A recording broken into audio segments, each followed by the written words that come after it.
Jean-Pierre Emmanuel Jouard, bonjour. Bonjour.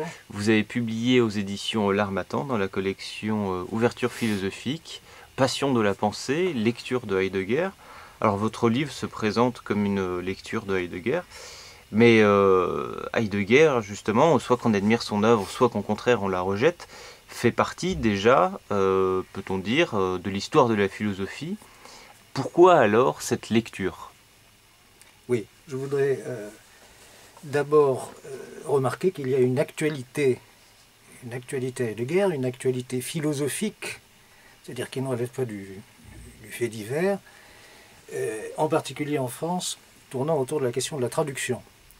Comme vous savez peut-être, les éditions du Seuil ont décidé de proposer de nouvelles traductions de Heidegger, qui entreront donc en opposition aux traductions disons, officielle de l'œuvre complète de Heidegger, qui est l'affaire de Gallimard, sous le patronage de François Fédier. Alors, je pense que mon livre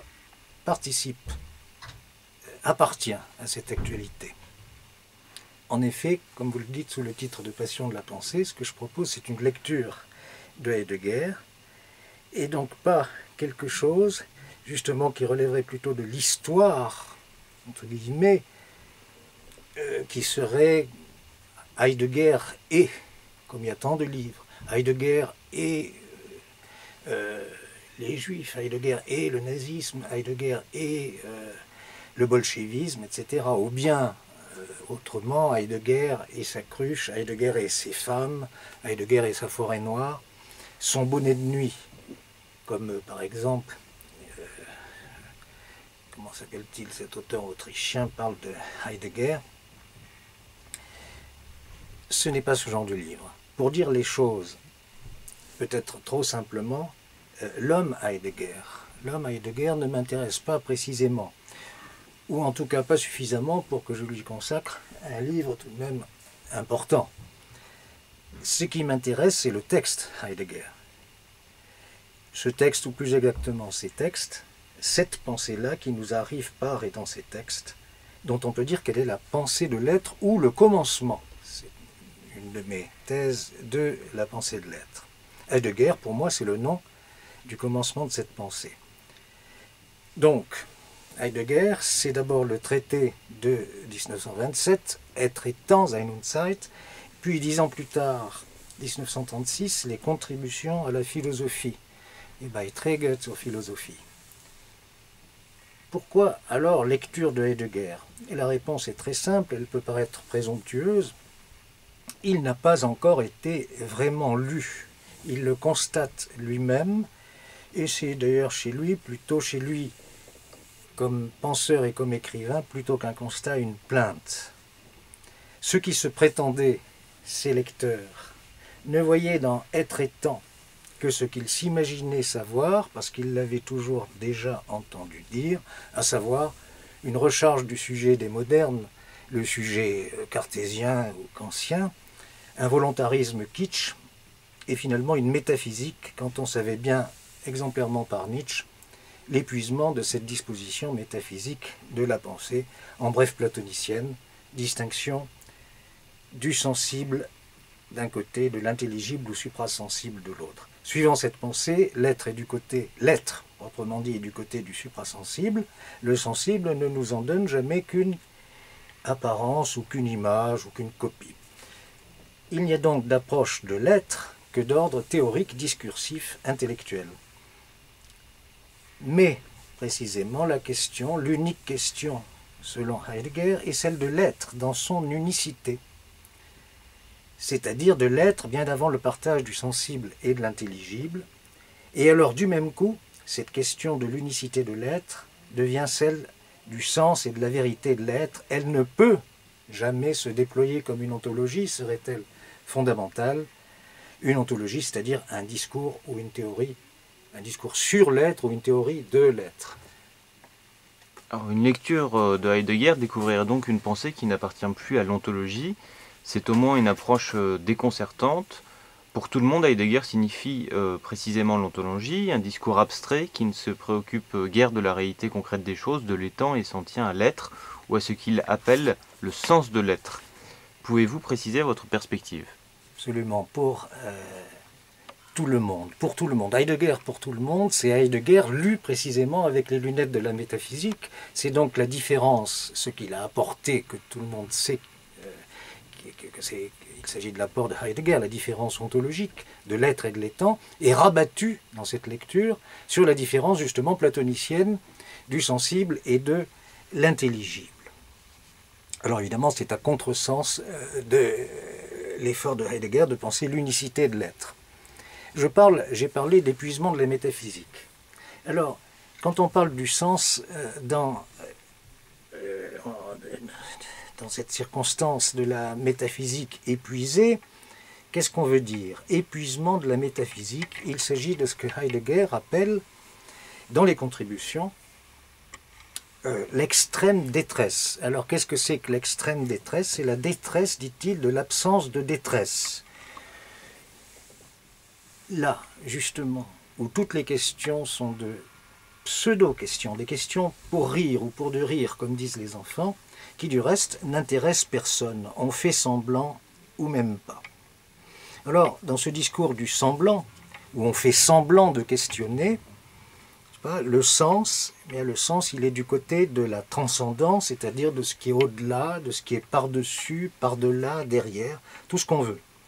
Le sens est renvoyé au, entre guillemets, sujet, à l'homme, à l'histoire, à la subjectivité, à Dieu, en bref, à rien qui vaille quand le réel est supposé être celui des intérêts de l'économie, du capital, il n'y a que cela qui compte. Alors, d'autres, en particulier chez nous, des gens comme Althusser ou Foucault, d'autres donc prenant leur appui dans un marxisme déjà exsangue, ont trouvé, il y a un certain temps donc, que le sens relève de l'imaginaire, ou comme il disait, en particulier Althusser, marxiste, comme il disait, de l'idéologie, qu'il fallait aller du côté de la théorie, de la science, science ou théorie de l'histoire, science ou théorie du langage et des langues.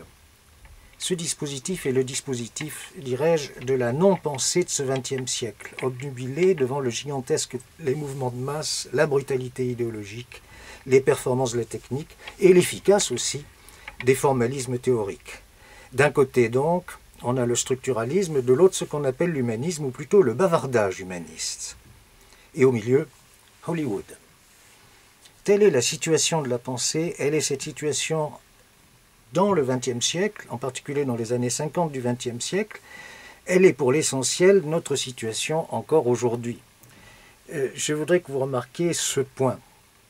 Nous savons assez bien, surtout nous les Français, qui avons fait nos gammes avec des penseurs comme Foucault ou Deleuze, et depuis assez longtemps, le vide abyssal de pensée que recouvre dans tous ses emplois, au moment de la modernité philosophique, le mot humanisme.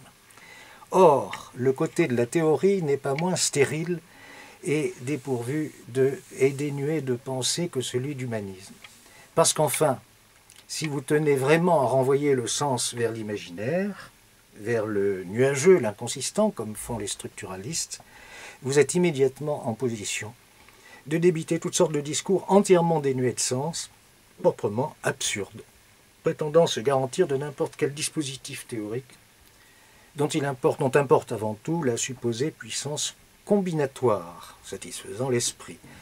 Le discours de la lutte des classes, des races, la logique de l'inconscient, du vivant, la neurobiologie, tout ce qu'on veut.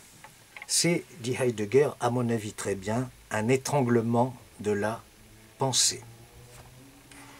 Vous renvoyez l'une à l'autre ces deux positions de la pensée que sont le théoricisme structural d'un côté, l'humanisme de l'autre. Alors ici, les structures, là le sujet. Ce n'est pas vraiment nouveau, tout se joue, pour vous, semble-t-il, dans l'expression caractéristique de la pensée de Heidegger, celle du sens de l'être. Que faut-il précisément entendre par ce sens de l'être? Oui, c'est en effet la notion qu'introduit Heidegger dans la philosophie, le sens ou la vérité de l'être. Et d'ailleurs, il dit le sens comme étant la vérité de l'être. C'est l'apport sans doute des contributions. Alors le sens ici, c'est le sens précisément de l'être. Ce sens de l'être est dans l'advenir, advenir, venir à, arriver de l'être, dans le comment de l'advenir, sur le mode de la secousse toujours. dans le temps de la soudaineté de l'événement. Et penser, à partir de Heidegger ou avec Heidegger, mais ensuite avec combien d'autres, cela signifie, et surtout cela a toujours signifié, de tenir la secousse, le choc, l'irruption, quand quelque chose commence, est en train de commencer dans et pour ce qui est. Pensez, non pas ce que vous conceptualisez, mais à l'inverse ce qui vous saisit. Et presque on pourrait dire ce qui vous conçoit vous-même. Retournement comme un trait de nécessité. En langue allemande, c'est Notwendigkeit, nécessité. Le tournant, Wendigkeit, de la détresse ou de l'urgence. Note. Soudain, ça fait sens, cela fait sens, qu'il faut alors tenir dans la retenue de Heidegger et le silence gardé. Ce qui fait sens n'est jamais ce qui s'impose, mais ce qui tremble. Le sens et tremblement du sens et le silence de ce tremblement. Souveraineté de l'être, dit Heidegger, qui règne sans jamais avoir à s'imposer, précisément. Comment cela tremble?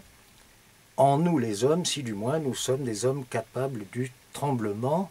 Heidegger appelle cela la Grundstimmung, tonalité de fond. Ou alors, encore, comment cela commence avec nous. Une très courte citation, si vous me permettez. Toute pensée essentielle, dit Heidegger très tôt dans les Beiträge, toute pensée essentielle exige que ce qu'elle pense, les phrases même dans lesquelles cela prend corps, soient à chaque fois tirées à neuf de la tonalité de fond, qu'elle manque cette tonalité, et tout n'est plus alors qu'un cliquetis affecté de pensées et de mots. La philosophie, sa définition, contribution à la philosophie, pensée qui commence, pensée initiale, pensée du commencement. C'est de cette pensée qu'il faut dire, dans un langage qui fait penser certainement à celui de Jacques Derrida, qu'elle est passion de la pensée. Et bien à partir de là, je crois que vous pouvez en apprendre davantage en lisant cet ouvrage, mon livre, dans l'ordre de ses diverses parties.